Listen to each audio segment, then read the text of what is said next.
Companies and marketing firms have been gathering information about customers and potential customers for years, collecting names and addresses, tracking credit card purchases, and asking people to fill out questionnaires so they can offer discounts and send catalogs. But today, people are giving up more and more private information about themselves online, without knowing that it's being harvested and personalized and sold to lots of different people. Our likes and dislikes, our closest friends, our bad habits, even our daily movements, both on and offline. Federal Trade Commissioner Julie Brill says we've lost control of our most personal information. Are people putting this together and making dossiers? Absolutely. With names attached to it, with personal identification? The dossiers are about individuals. That's the whole point of these dossiers. It is information that is individually identified to an individual or linked to an individual. Do you think most people know this information is being collected?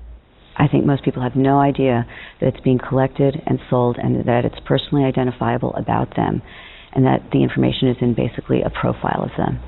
No one even knows how many companies there are trafficking our data, but it's certainly in the thousands and would include research firms, all sorts of internet companies, advertisers, retailers, and trade associations.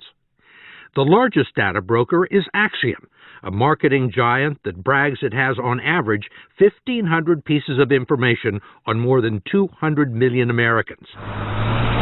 It's much harder for Americans to get information on Acxiom. The company declined our request for an interview and is fairly vague on the methods it uses to collect information and who its customers are. It's not about what we know we're sharing, it's about what we don't know is being collected and sold about us. Sparapani thinks people would be stunned to learn the kind of information that's being gathered about them and that could end up in their profiles. Religion, ethnicity, political affiliations, usernames, income, and family medical history. That's just for openers. What about medications? Certainly. You can buy from any number of data brokers, by malady, the list of individuals in America who are afflicted with a particular disease or condition. Alcoholism? Yes, absolutely. Depression? Certainly. Psychiatric problems? No question. History of genetic problems? Yes. Cancer, heart disease, you name it, down to the most rare and unexpected maladies. Sexual orientation? Of course. How do they determine that? Well, based on a series of other data points they've bought and sold. What clubs you may be frequenting, what bars and restaurants you're making purchases at, what other products you may be buying online.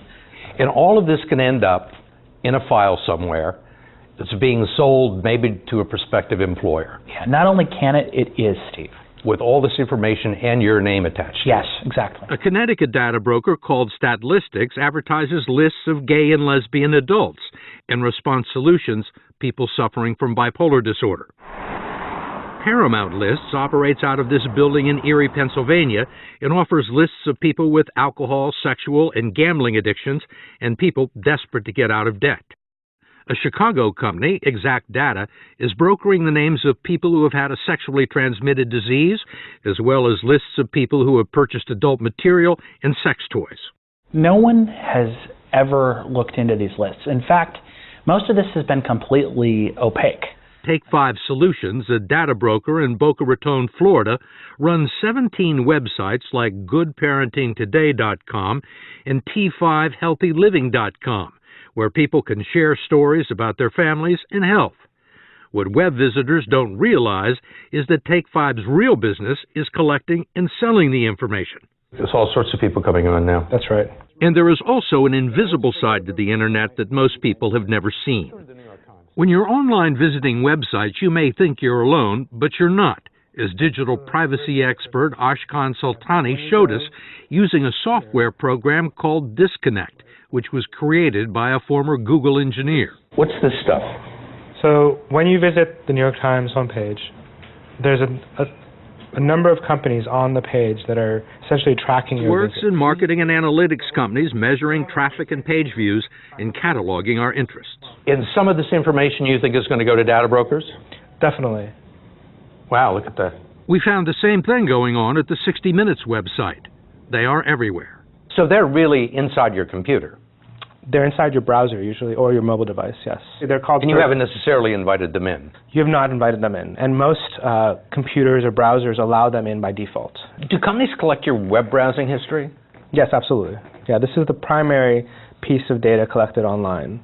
As you click through the web and view car sites or read about the news, companies, these third parties, will collect your click stream as you click from site to site to site to see what you may be reading, what you may be interested in, what types of things you might buy.